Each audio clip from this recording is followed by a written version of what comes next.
All right, we are talking about the bulk of the body, the meat of the body, if you will, the meat of the structure of the body, 80 to 90% of the body. It's what I call the connective tissue muscle tissue complex, the core of the body. In our last program, we left off talking about protein for building this core, this connective tissue muscle tissue core. We talked about using vitamin C and A and zinc and avoiding inflammatory foods, especially sugar. I don't want to pile on the anti-sugar bandwagon, but I'm telling you folks, if you want to pick one dietary move that you can make to extend your life, reduce inflammatory diseases, reduce autoimmune diseases, feel better, it's reducing your intake of sugar, and of course that means refined flours and refined products and processed foods as well. Fixing leaky gut syndrome is also an important strategy for building connective tissue and building the bulk of the body. But really, there's no more important strategy for keeping this connective tissue, muscle tissue complex strong and healthy than eating more quality protein. And the best quality protein is going to be connective tissue protein, muscle tissue protein. That's called steak. That's called roast beef. That's called hamburger. This is the ultimate connective tissue building food. I'm sorry, vegans. I'm sorry, vegetarians. I'm not saying, by the way, that steak and hamburger and roast beef are necessarily quality foods. You got to be really careful about your steak and hamburger. McDonald's doesn't count. Safeway and King Soopers doesn't count. You don't want to buy your meat in a supermarket. You want to get high quality meat if you're going to get meat, and you want to make sure it's organic. It's a hormone-free meat and it's antibiotic-free because, as you all know at this point, meat as we ordinarily eat it, and meat as it's ordinarily processed, is not really a quality food. Theoretically, it's got all the good stuff for building connective tissue and muscle tissue, but from a practical standpoint, the stuff that we get in stores can cause more, in supermarkets, can cause more harm than good. So you got to be really, really careful. Go to a good butcher shop. Hunting's the best. Getting your meat freshly killed is the best way to do it. I'm not personally, I stay away from meat just because of all the problems associated with it, and I'm not a hunter. So I'm just giving you the science here, folks. The amino acids, the building blocks that you'll find in meat, animal meat, yes, flesh foods, are the select amino acids for building your connective tissue. So if you're a meat eater, you're going to be able to build your connective tissue and muscle tissue more effectively than if you're a vegetarian or a vegan, but you got to be careful with the kind of meat that you use. Of course, whey protein is a good source of protein, and egg protein is also a good source of protein, and they're good building proteins, but they're not going to have the same concentration of the amino acids that are important for building your connective tissue, for building your muscle tissue. Connective tissue and muscle tissue amino acids are found in meat in high concentrations, and thus the importance of eating meat, as long as you're careful about it. Also, eating the building blocks of protein, the amino acids, the building blocks of protein, or at least supplementing with them, can be an important strategy for building connective tissue and muscle tissue. Just getting the aminos, just supplementing with glycine, just supplementing with proline, just supplementing with lysine, getting the straight amino acids, using branched chain amino acid supplements. These can be a very important way of improving, not only giving us the raw material for building connective tissue and muscle tissue, but also as control points for shutting off our appetite, keeping us from munching and snacking on pro-inflammatory foods. Amino acids have an ability to activate the satiety center, the appetite suppressant center in the brain. This is the best way to lose weight, by the way, is not to use willpower, but to activate that appetite suppressant center in the brain, and amino acids are key players in turning on that appetite suppressant switch in the brain. Our intake of amino acids is also one of the most important factors in reversing the aging process and the visible signs. This is where the glucogel caps come in, by the way. Gelatin is basically collagen. Any type of gelatin food is going to be beneficial. Even Knox gelatin can be helpful, but the glucogel caps are great. The glucogel caps not only have gelatin, but they also have glucosamine, which is also a very important component for building connective tissue. And that means not just connective tissue for the bulk of the body structure, but also connective tissue for bone and for skin and for blood vessels and for lymphatic vessels as well. You can use the glucogel caps to improve circulation, to improve lymphatic circulation as well as blood circulation, and to keep your wrinkles, to keep your skin wrinkle free, and to keep your bones strong too. And if you have any malabsorption issues, any digestive issues that are affecting the absorption of proteins, if you have leaky gut syndrome, and many tens of millions of Americans are dealing with leaky gut syndrome or some other kind of malabsorption problem, if you have any of these problems in the digestive system, you are almost guaranteed to have a connective tissue problem, either weakened connective tissue, weakened muscle tissue. You're extra likely to have an autoimmune disease. Autoimmune diseases are in large part connective tissue disorders. Doctors call the generic autoimmune diseases that are based in the connective tissue MCTD. It stands for mixed connective tissue disease, and that's kind of a catch-all phrase for connective tissue breakdown, fibroses, general pain. These are all common signs of connective tissue diseases. Scleroderma, lupus, Marfan syndrome, rheumatoid arthritis, more examples of connective tissue diseases. The only medical treatment for these kinds of health challenges are anti-inflammatory drugs and immune suppressant drugs like prednisone. There's nothing a doctor can do to reverse the breakdown or to build up connective tissue, the connective tissue and muscle tissue complex. There's a lot of nutritional things we can do. In fact, I take a 3-step approach to building connective tissue via nutritional strategies. We'll talk about that in just a moment when we come back from our break. I'm Pharmacist Ben. You're listening to The Bright Side. We'll be back right after this.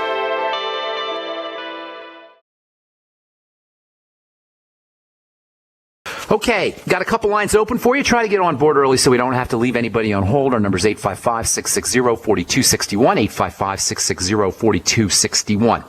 If you are dealing with a connective tissue, muscle tissue breakdown, it's in the core of the body, you are in big trouble because 80 to 90% of your body is connective tissue and muscle tissue. There's nothing your doctor can do, nothing a doctor can do to address connective tissue breakdown. Zippo. And you don't need a doctor, and you don't need Obamacare, and you don't need insurance.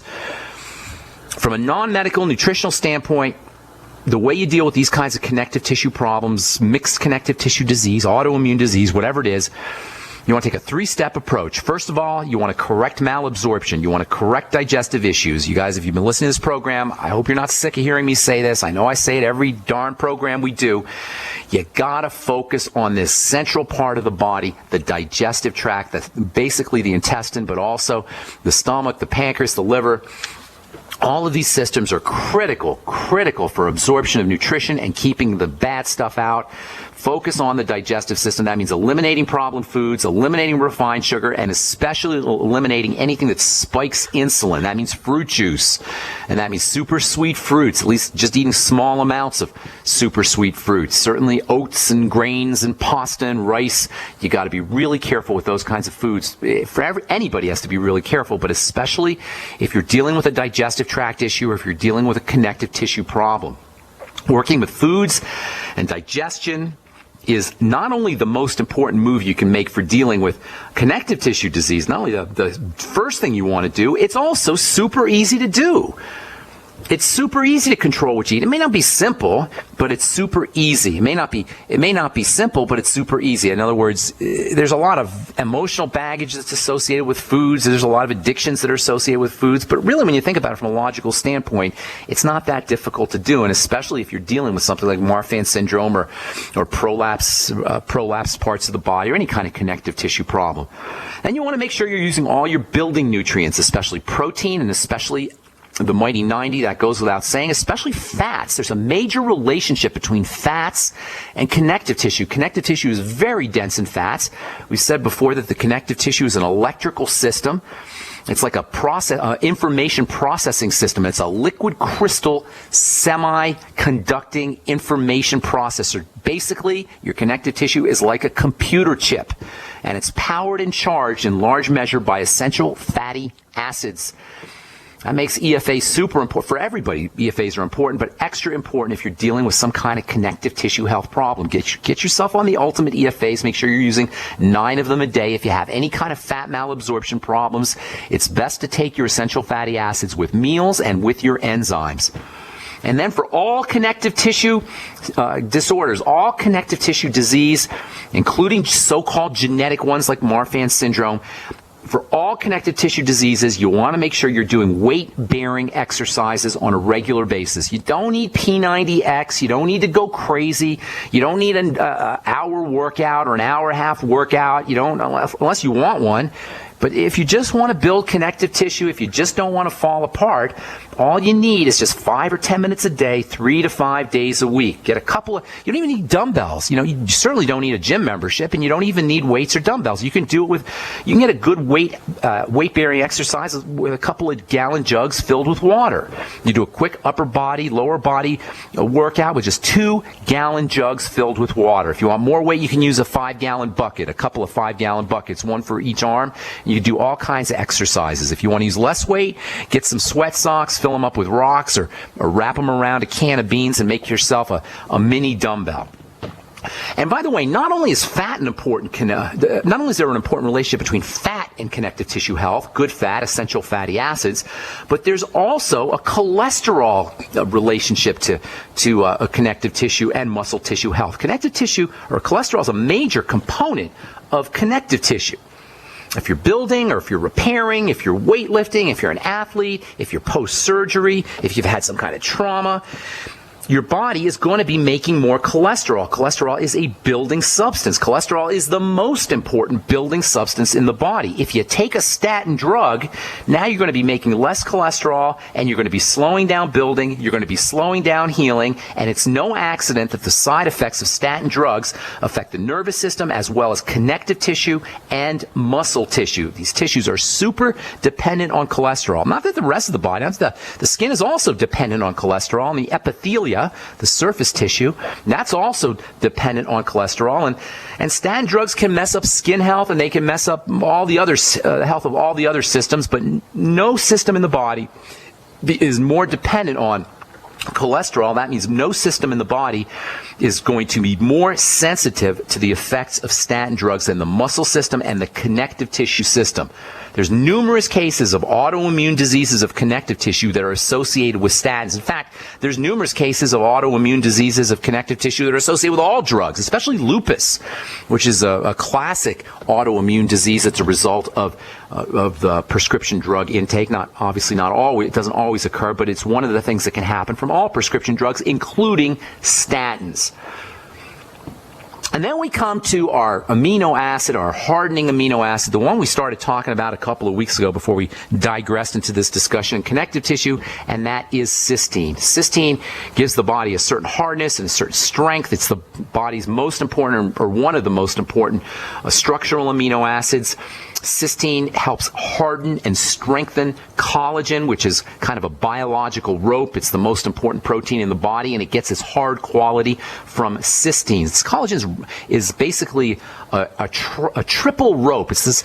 If you look at a big, strong piece of rope, you'll notice that there's smaller pieces of rope that compose the big pieces of rope. In the same way that the twine is made up of smaller threads that wrap around each other, that gives the twine a certain strength, in the same way as twine is made up of multiple fibers, collagen as well is made up of smaller fibers that are wrapped around each other. This quality gives collagen a significant flexibility and a significant strength.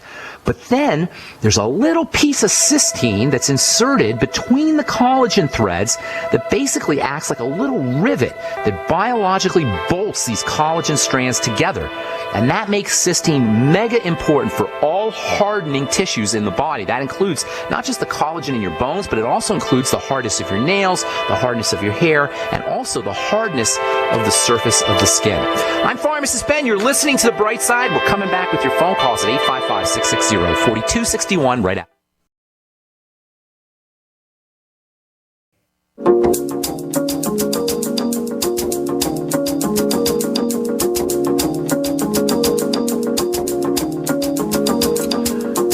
All right, we are back on The Bright Side. I'm Pharmacist Ben, reading from the journal Medicine and Science in Sports and Nutrition. Headline: Implications for connective tissue and bone alterations resulting from resistance exercise training.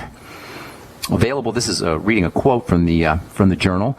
The available data, quote, the available data suggests that 1, physical activity increases connective tissue strength and mass. 2, active activation of the anti-gravity muscles. Those are muscles that fight against gravity, things like your back muscles and your jaw muscles.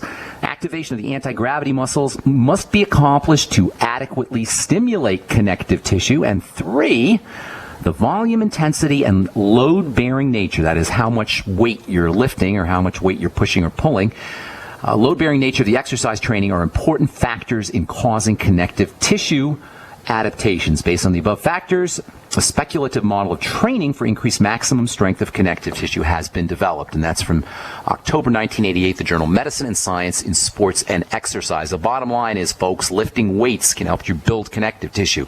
Doing any kind of weight-bearing exercise can build connective tissue. And as we said, you don't need a lot. You don't need a gym membership. You don't need to spend a lot of money. You don't need a lot of time to get into some connective tissue building exercises. All right, tomorrow we'll continue talking about cysteine and its importance to the health of the skin as well as the health of the hair. There's a really interesting hair care product that you can get in your salon. A lot of women know about it for hair straightening that takes advantage of cysteine, and we'll tell you about that tomorrow as we continue talking about peptides and health, amino acids and health, especially cysteine for building a strong, healthy body.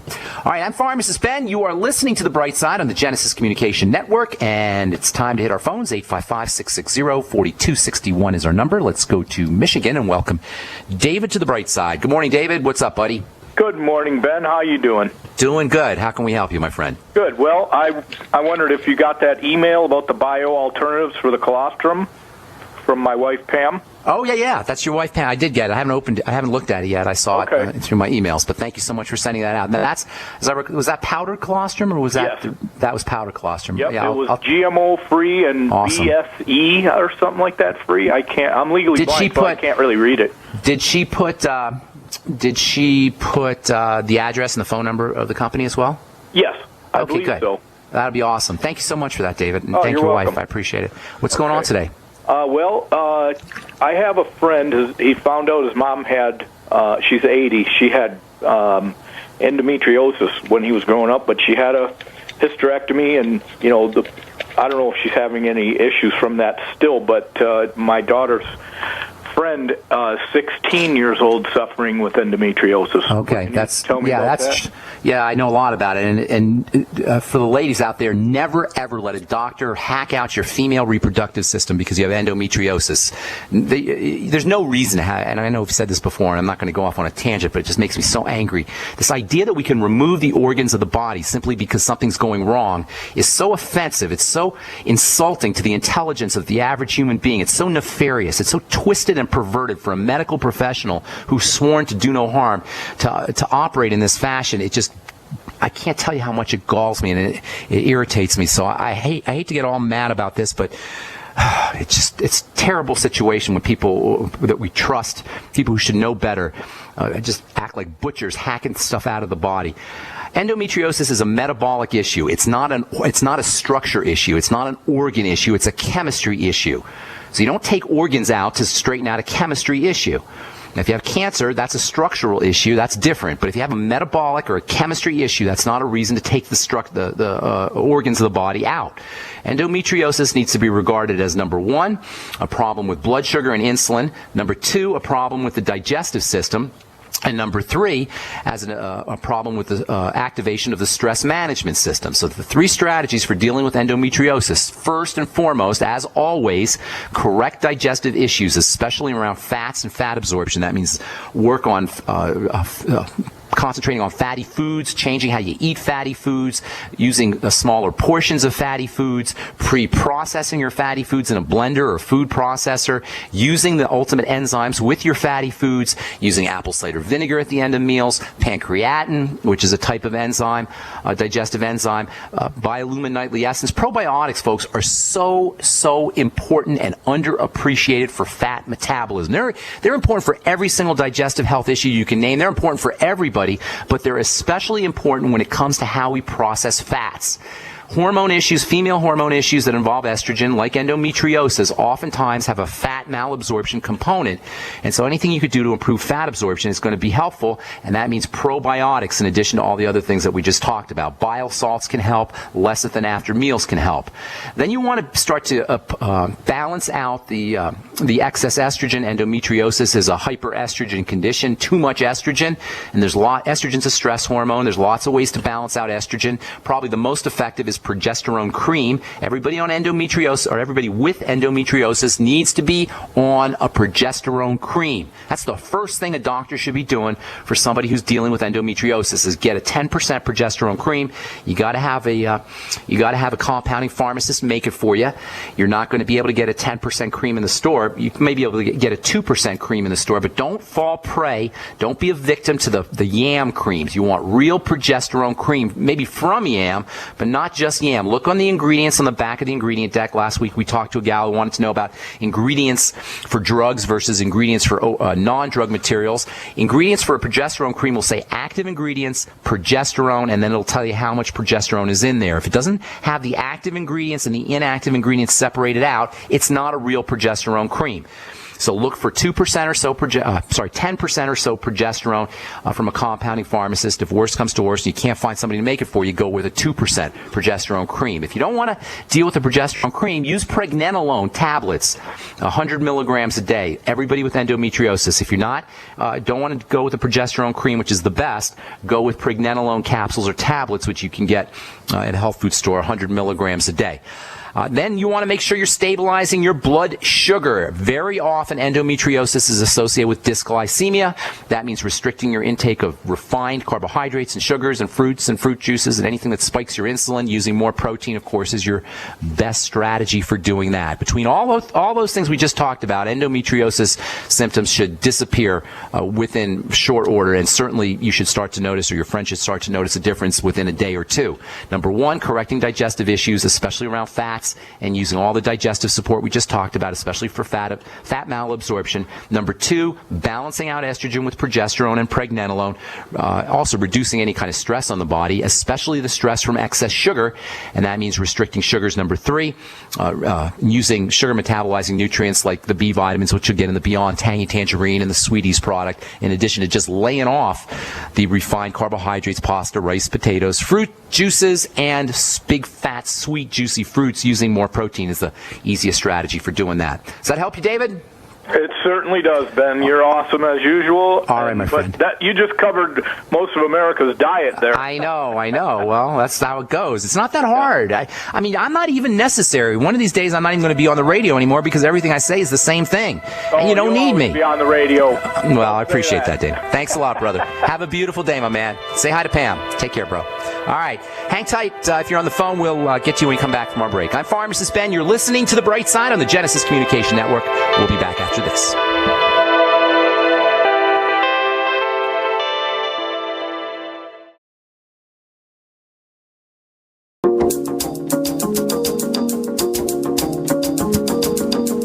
All right, we're back on The Bright Side. Let's go off to Indiana and welcome Ken to the program. What's going on, Ken? How you doing this morning? Pharmacist Ben, I'm doing fine. You are truly a magnificent individual. I am studying all of your archives. Thank you. I want to ask you today about water. What a magnificent gift from God. Water, way back water. There is a physicist, Dan Nelson, who has... I'm not sure I understand it all. He's got a white paper out on it. If you have not studied this, you need to check this out. I've been taking it for about 9 months now. All right. Take a tablespoon and put it into a gallon of spring water. All right. Take too much of it, you'll detox too fast. Me and my wife have been taking it for 9 months. There's pixie dust in there. I'll tell you, there's something about it. Okay. What he's supposed to have done is change for the cluster structure or the molecule down to. You know, there's lots of structure. Yeah, there's lots of structured water out there. This is all based on the idea that water in the body, water in cells and water in the body that's tied up and connected with proteins and other molecules is structured a certain way. It has a organization. But that doesn't necessarily mean that drinking water is going to have an effect on the body. I'm not necessarily convinced of that. Are you saying that you actually can give me personal testimonial that made a difference? I certainly can. Absolutely. Yeah? Okay, Me and my wife for 9 months, and look, there's something about that water that is different. I'm not sure I understand all that he's doing to it, but I'm kind of curious about water has a memory, and it's magnificent stuff. Yeah. And I'd like for you to kind of look at the white paper, see what you think about it, because I have a lot of people are telling me a lot of things about it. It's way back water. It's a physicist, Dan Nelson. He's quantum mechanics on it. But my question about it is, please check it out, Brother Ben. All right. But what about the memory of water? If water has a memory. Yeah, water and all molecules are. All of its all molecules are programmed. There's a guy named Seth Lloyd, who's a professor at MIT, and he wrote a really neat book. It's a very easy to read book. He's a big time quantum physicist, but he wrote a really easy to understand book called Programming the Universe. And in the book, he talks about how all atoms have a memory. They store information. That means because everything is made up of atoms, everything is memory. Everything is information. Everything stores information. And this is actually the latest of the latest when it comes to high-tech physics, is the idea that the universe and material objects are really information storage devices. Water being the most fundamental of the molecules on planet Earth, like all atoms and all molecules, likewise has a memory. Homeopathy works on this principle, and we know homeopathy can be effective as a medicinal tool. So it makes sense that water can have a memory, and water can have a certain structure. We know that water has a structure inside of cells and in the body, but I'm just not convinced that drinking water can affect the bound or structured water inside the body. I understand the logic of what they're saying. I will read the paper, though, and see what he says about it, and I'll make a comment on it after I read it. So I appreciate you bringing that to my attention. But I appreciate it. Thank you so much. Thank you, Ken. I appreciate the call. Thanks for the kind words, too. But my first thought is that I don't think that simply drinking a water that has been structured for you can have an effect on the structured water in the body. I think once it goes down your gullet and goes into your stomach and gets processed by all the digestive juices and all the processing chemicals in the digestive tract, I can't see that water that was structured in the factory or through whatever devices they were using to structure it is going to maintain its structure through all of the chemical assaults that water goes, chemical changes that water goes under as it goes through the digestive tract. But I will maintain an open mind and take a look at Dan Nelson's paper, and then I'll have a comment on it after I read whatever the guy has to say about it. Thanks for bringing that to my attention, Ken. All right, Bruce in Connecticut, what's going on, my friend? How you doing? Hey, Ben. Thanks for taking my call. I'm doing okay. I actually took a fall on my shoulder 3 weeks ago, and I've been mending from it. And I've tried to call in a couple of times, but you've become so popular, it is very difficult to get on. I'm trying to put the pieces together for listening to what seems like over a year, and what I've learned is I went to a health food store, got probiotics, something called Primal Defense by Garden of Life. Jordan Rubin. Yeah, and I listened to your advice about starting off with 1 and then 2 and then 3, and then finally I'm up to 4 or 5, and I started to notice the results. So I had to increase my dosage to get some of the benefits you're talking about. But the reason I'm calling today is I'm trying to connect the dots to what you're talking about, and I'm trying the things that you're mentioning on the air. I'm really interested in solutions and how to deal with GMO and some of the toxins in food and what's going on with genetically modifying the food. And I also wanted to get your take on a mini trampoline, like a 40-inch trampoline where you go on and rebound from it. If you could touch those issues, I'd really appreciate it. Well, I didn't quite. The only question I really heard you ask me about was the rebounding. I'm not sure what you want me to say about the GMOs. Obviously, they're a big problem. But what are you going to do? The cat's out of the bag. You know, once you start playing around with seeds, there's really no way to control them. So yeah, I'm talking about from your perspective. What I'm probably eating genetically. Don't eat a Taco Bell. For number one, stay away from don't eat food made by big companies that could care less whether you or your children lived or died. And that's Taco Bell, and that's McDonald's and Ruby Tuesdays and all the other things you see advertised on TV. But you can't really, can't control it. Once a seed is in the soil and it produces a plant, and that plant gives off seeds, it's out in the environment. There's no way to really control it. So we're going to run into a big problem here. And I've said this before. As human beings, we have done such a number trashing our our planet that you can't avoid the mercury, and you can't avoid the GMOs, and you can't avoid the toxins that are in the soil and in the air and in the water and in the fish and in the animals that we eat and in the vegetables. Even if you're eating organic vegetables, they still spray it with water, or they still water the ground, and that water's got drugs in it, and that water's got all kinds of nasty chemicals in it. We just ruined our environment. We're idiots. The human race is composed of idiots, and that includes me and you and everybody else who claims to be a human being. And that's just what we do. So we got to live with this kind of toxicity. But what you can do is control where you can control. That means staying away from processed foods, number one. It's staying away from foods that's made by people who don't care about you. And if you see it advertised on television, that's a food that qualifies as a food made by a company that doesn't care about you.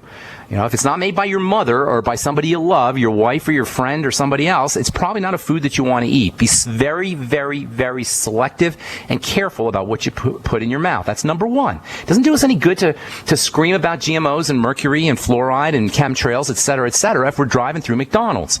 So control where we can control. Dr. Hurley calls it locus of control. Where we have the locus of control is on the kind of foods we eat, number one. The kind of supplements we use for the digestive system is also important.